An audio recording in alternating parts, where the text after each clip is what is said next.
Mike Houston joining us here in the Pirate Radio studios. You always been high and tight, Coach? You ever let it flow back in your day? Or? Maybe when I was a young high schooler, it was a little long, but yeah, probably since about my junior year in high school, it's been pretty short. There you go. Well, Coach, we appreciate you joining us here as we end May, get ready for June. And as you said, as we were coming back on the air, a busy June for you coming up. And we'll talk about where we are in the football calendar right now. I guess let's go ahead and get to June. Why do you call June a busy month for you? Well, just we got our players on campus, so we're doing workouts a couple days a week with them. So I mean, it's almost like practice 2 days a week. But June is now for high school recruiting. That's when we do our official visits. So those start this coming week. This coming Thursday, we'll have about 12, 13 high school prospects and their families come spend basically 3 days with us. And then starting Sunday, which that'll be interesting, Sunday afternoon, we'll have our prospect camps, which we'll have about 300 high school prospects on the practice field while the regional baseball game's going in Clark LeClaire. So that'll be a pretty good environment. A lot of people. No doubt. It'll be nice to show off there. When you have kids come in for an extended, 3 days, like you said, and every kid is different, every family's different, but what are you selling and what do you find that maybe most of the kids are interested in as far as seeing, as far as talking about, Well, show them around the facilities, obviously, and that's a big selling point, the stadium. And, I think, this weekend's pretty good because you can give them a sampling of what our fan base is like for football. So you talk about, 50,000, like that in Dowdy Ficklin Stadium. And, but just showing them around town. We always take them downtown. We usually have a lunch at Sup Dogs. We usually do something in the tower for dinner. And, it's a pretty full weekend, but it's good. You just try to show them as much as you can about Greenville, A camp going on this weekend and more than that, Coach. So tell us about all the camps you do have lined up. Well, we have prospect camps, which is high school players. So you get everything from, you have a few rising ninth graders, but mostly it's rising seniors. And they'll come spend about 6 hours of camp time with us. It's a 1 day deal. So we got those on the weekends, every weekend in June. And then we have our junior pirate camp coming up, and that's going to be the first week that the kids around here are out of school. So June 10th, 11th, and 12th, we'll have junior pirate camp. So it's 8 a.m., 8:30 till 12 each day. And then we have our ladies clinic is going to be Friday evening, June the 21st. Okay. And that's always a great event for our fans and, parents and, my wife and the coaches' wives, they enjoy it. So it's a fun event, but, you can find all the information on the camps at Mike Houston Football Camps LLC.com. Mike Houston joining us here. Busy June on the way, and we got some kickoff times today. We'll talk about that in a moment. But as far as a moment ago, you talked about players are here, and I guess OTAs going on. Right. And we talked about that with Bryce Williams, former ECU tight end, who was here. He left in 15, so was here, I think, 12 to 15. But we were talking about that yesterday, and he was kind of surprised to hear it because it seems like the rules change every era. You can do this, you can't do this. Right. So is this relatively new where you can kind of be more hands-on? So when he was playing, the players did it. Yeah. So they had the workouts, but it was player-led. A couple of years ago, they changed the rule to where in the summer, we get 8 hours of required activities per week with the players, okay, 2 of which can be film study and workouts on the field. And now they allow us to do it with a football. And so what we're doing is we go 2 days a week, and we'll meet for like 15 minutes and go out on the field for about 45 minutes, and you're doing fundamentals, you're doing walkthroughs, you're actually able to throw the football, so you can work on, kind of timing with the quarterbacks and the receivers. And, so we'll do that through the month of June. And then in July, the players will do player-led, and we'll add a third workout on Friday mornings. And so really just you're kind of ramping up for August preseason camp. Yeah, well, this is a good thing for you, right? You probably enjoy all the time you can get with your guys here. No doubt. So that is a positive thing. Mentioned some kickoff times coming out. We talked to one of your players earlier, Alex Harper, who would prefer around the 3:30-ish if he was a football god and got to choose the times. How about you, Coach? What time would you prefer to play? So 2 o'clock would be Ideal. great. Okay. Yeah. You got a sixer and a sixer to start the season here against Norfolk State on the road at ODU, and then a 4:00 start at home against Appalachian State. So good news. Maybe it'll be a little cooler on those hot. I don't know. I wish the App State was like 12:00. Oh yeah. Yeah. Get it nice hot as you can get it. Nice and toasty. Yeah. They don't get a whole lot of weather like we do here up in Boone. Good point. Yeah. So. Well, maybe you can change that, Coach. I don't know how much power you. It's on ESPNU. So, ESPN has the power. That is true. I like the Norfolk State at 6:00. I get it for the fans. Being a little bit cooler and stuff like that. It just, for the coaches and our families, it just means you don't get any time with your family because by the time you get home, it's going to be, after midnight, and then you're up early on Sunday and you start in on the next week. So. That's the reason 2:00 is good. That's probably the same thing Alex thinks too. If it's 2:00 kickoff, he actually gets a little bit of time that night. Yep, he was. In fact, we talked about those road games against ODU and Liberty, and he said, "Please be noon so we can get back." Yeah, but sorry, Alex, they are not. So, and are those bus trips for you? Yeah. So. I don't know. Download a movie, Alex. It's going to be a long night home, trip home for you. Mike Houston joining us here in the Pirate Radio studio. So you got 2 Thursday night games, Coach. Is it a positive that they're back-to-back the way they are so they won't mess up your schedule too much? Or, does it even matter to you at this point? No, I mean, the thing you like about Thursday nights are that you get prime time.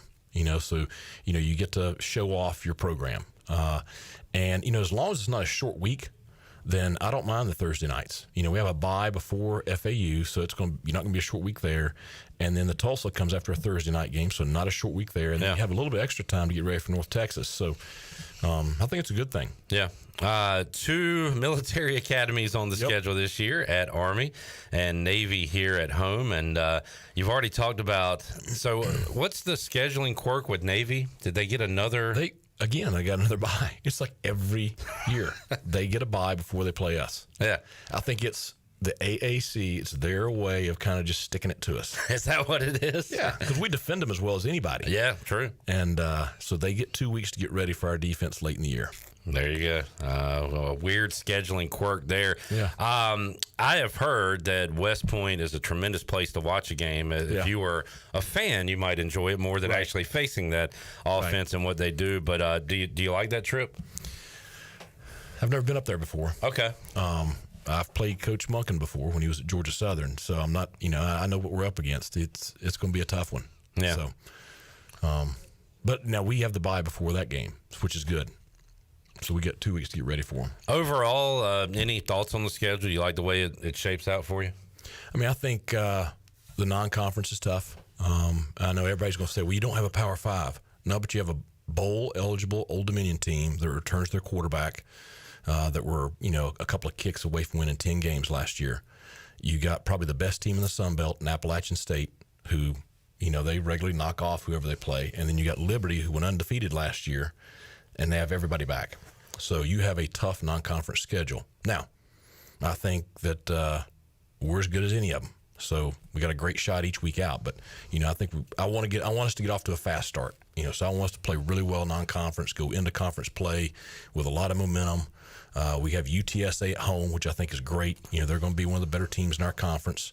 I think we got a good schedule. We just got to go take advantage of it. I was looking at a way too early, and this is all for fans, of course, these preseason polls and things like that, but it was the Group of 5 power rankings on CBS Sports.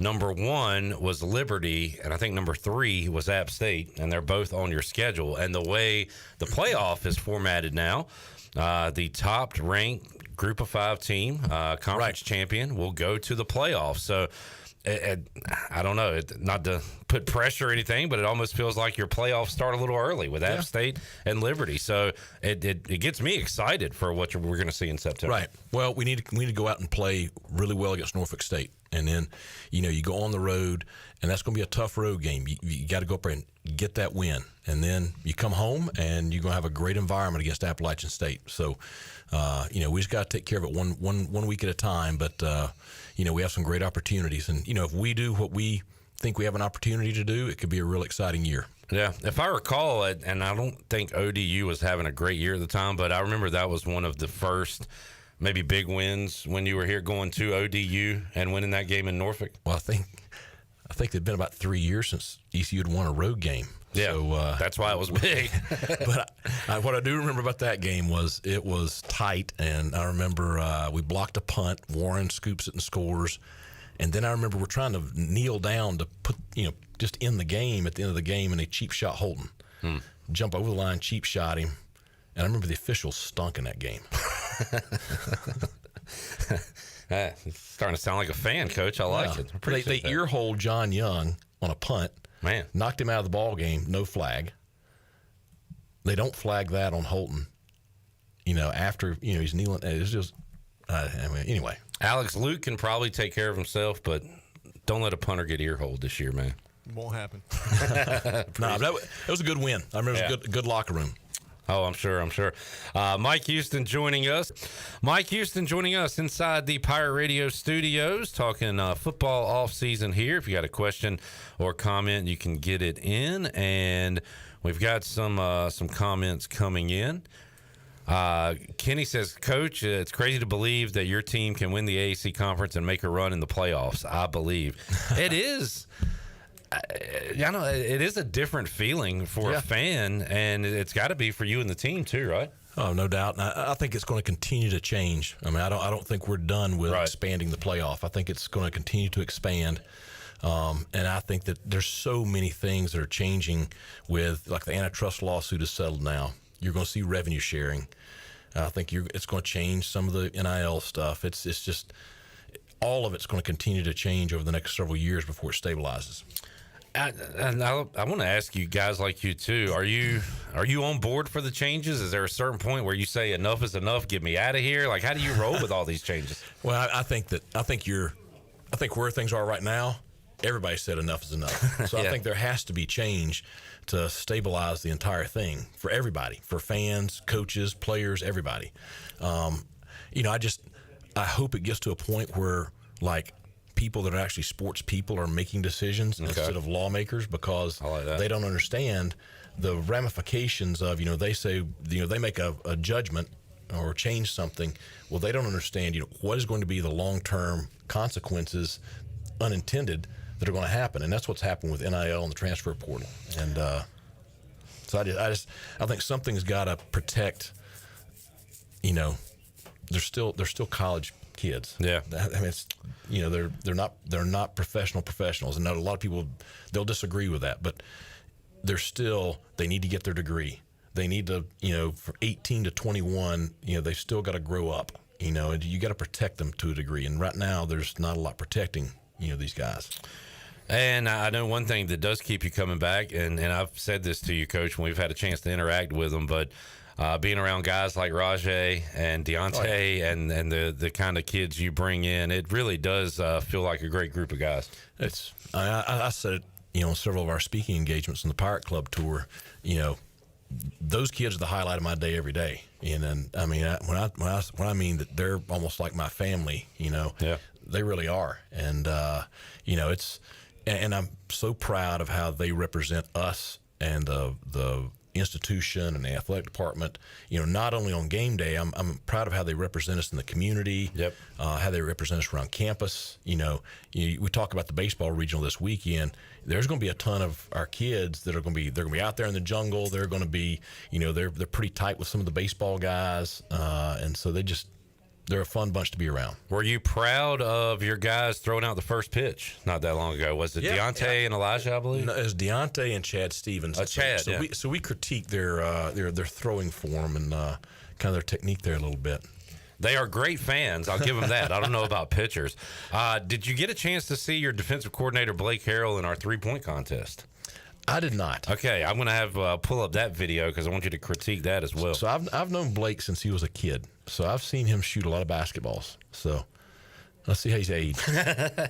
I could tell he's had a bit of a basketball background, but didn't perform that well. You will be glad to know our three-point champion at Pirate Radio is ECU long snapper Alex Harper. He can shoot it.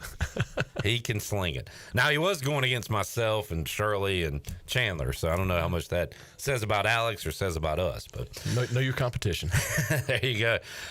Coach, more questions coming in. Ryan says, any extra pressure to beat Appalachian State, considering we're 0-2 against them in the series so far? No, I mean, you have pressure to win every game. Yeah. I mean, if you think that we don't want to beat, I promise you, we want to beat, and I say we, the players and I want to beat Appalachian State a whole heck of a lot more than our fans do. I can promise you. But you can say that for any game on our schedule. Yeah. I mean, every game is a big game to us, and that one means a lot to us because, you know, we do have a freaking chip on our shoulder about it. And Ryan is ready for Mike Houston to break some news right here on the show. Coach, who should we expect to be the starting quarterback this year?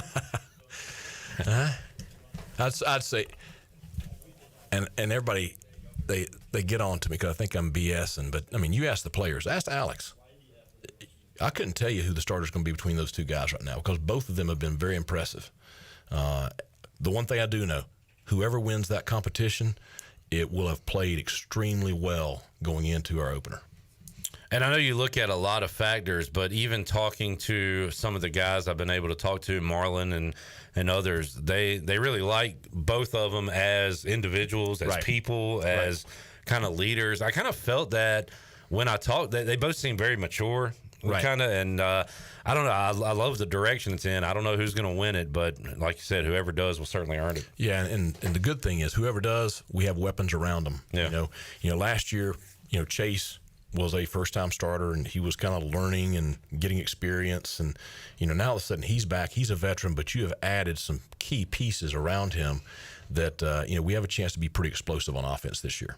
Yeah, let's dive into that, Coach. Who are some of the guys, skill-wise, you are excited to? And we got to see some of it during the spring game. He came out explosive in that spring game. But who are some of these new faces Pirate fans will enjoy seeing? Well, I think it's all the guys you saw in the spring game. It's Jari Patterson. I think he's poised to have a great year. Winston Wright is a proven guy. Anthony Smith, he had a phenomenal spring. Chase Sowell had a phenomenal spring.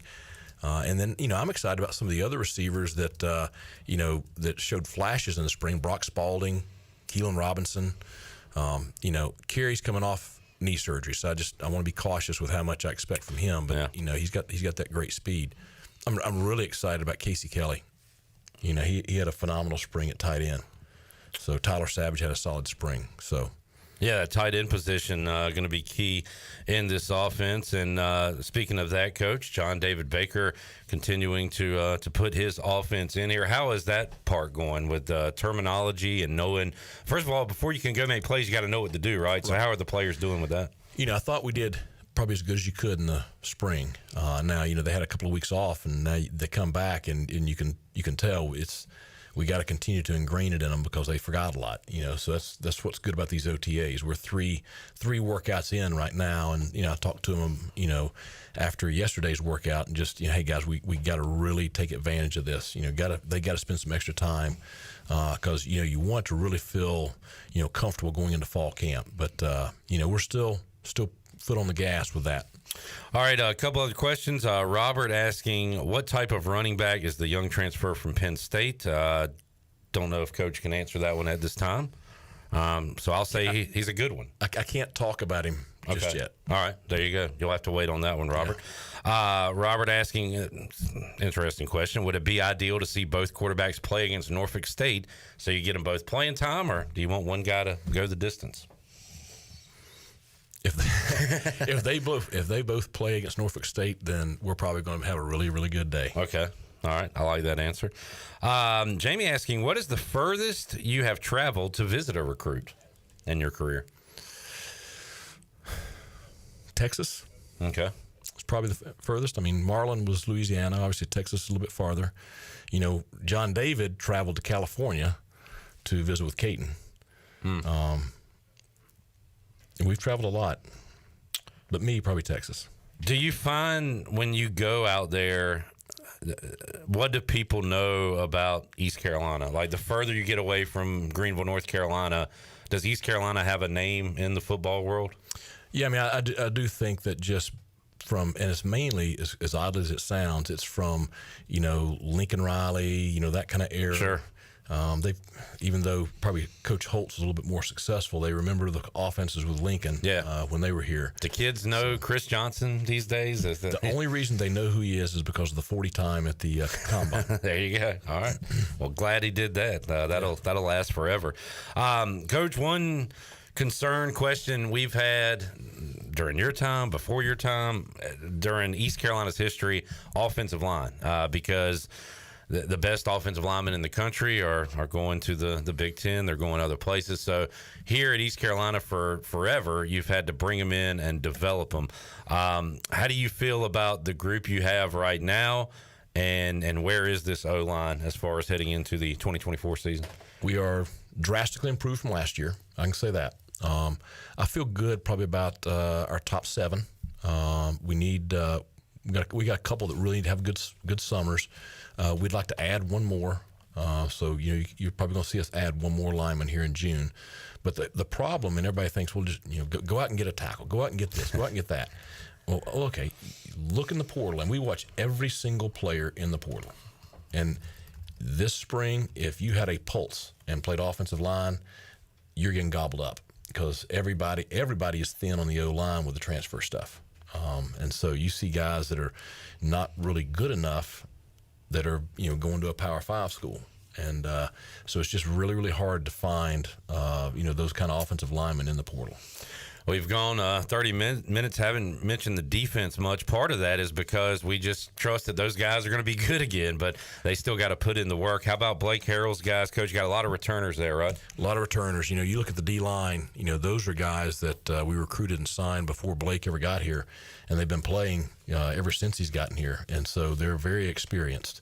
But it's a lot of the same guys that we had last year on defense, and so they're a year older, and I'm excited about them because, there's going to be some stress put on them by, how fast we're going to play on offense, but they're also going to have the support of we're going to score a lot on offense. And so it's not like we have to go out there and pitch a shutout every week. Mike Houston joining us, man. Great to have a guy on the back end like Siobhan returning, and there's no doubt. I know that NIL is very, very important. I don't know how far my $10 to Team Boneyard goes, but hey, it's what I can do. No, I'll tell you. Let me say something. I appreciate you doing that. It means a lot to the players. If we could get every fan to do what you're doing, we would be fine in NIL. We would be competitive in our league. So that is a great point you just brought up. Throw a few bucks if you can, folks, because that's where we are right now. TeamBoneyard.org. There you go. Coach, a few more quick hitters. You mentioned maybe adding an offensive lineman. How much more adding do you plan to do on this roster? That's it. Okay. Yeah, we're right at the 85, so we're saving that spot for a transfer offensive lineman. So for the most part, we have the team that's going to play in August on campus training right now. Okay, good. You mentioned during the break something new, centralized replay. How would you summarize that for the fans? So, when they stop the game to look at something, review something, for years it's been reviewed by the guy in the booth at whatever site we're at. Yeah. So you have somebody different looking in every game. You got somebody different each week.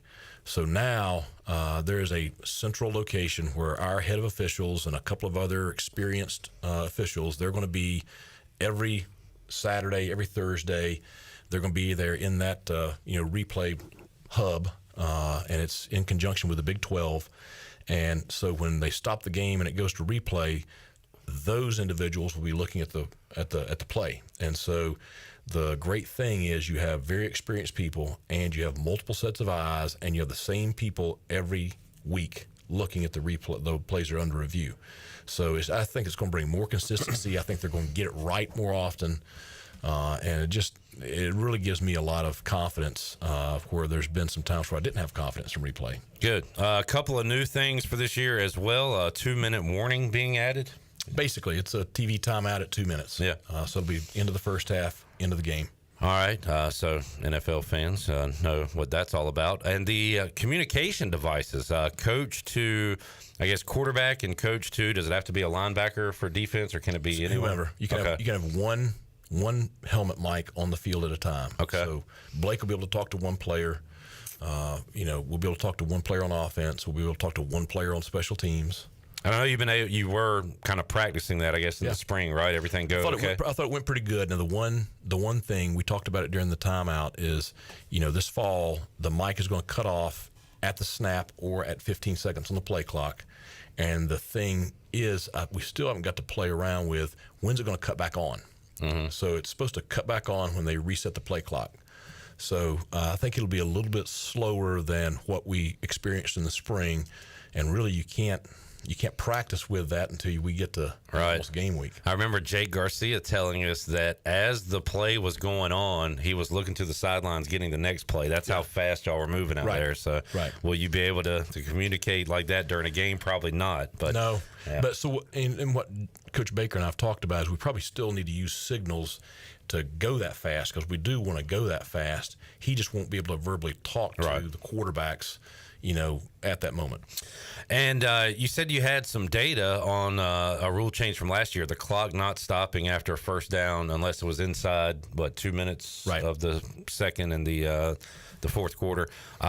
Did it show less points, less possessions? What did you find there? It showed fewer plays, and I think, about 8 to 10 plays a game shorter, a couple of minutes shorter per game.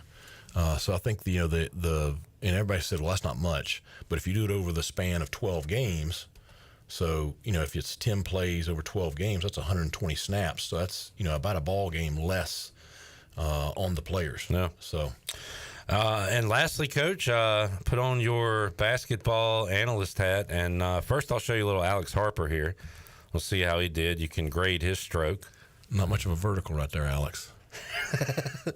Never had one. Decent follow through. Yeah, though. he's got a pretty good form though. Yeah, decent follow through as he hits a couple. And now we'll switch over to Blake Harrell. Let's see Coach Harrell here. He needs to work on his ball handling. I will say this though.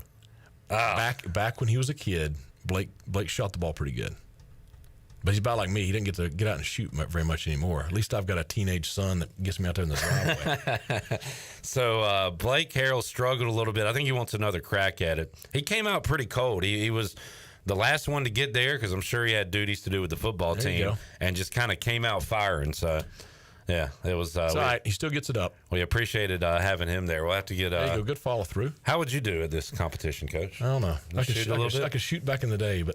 No, I still win. I still win horse in the driveway. There you go. That's a good thing. You going out to any baseball this weekend? Yeah, we're going to try to. Yeah. Good deal. Should be. If we do what we should do on Friday, Saturday night could be pretty electric. So. No doubt. Going to be a lot of fun at Clark LeClaire Stadium this weekend. Coach, thanks you for hanging out with us. We'll talk to you again later on this off season, and keep up the good work. Appreciate you.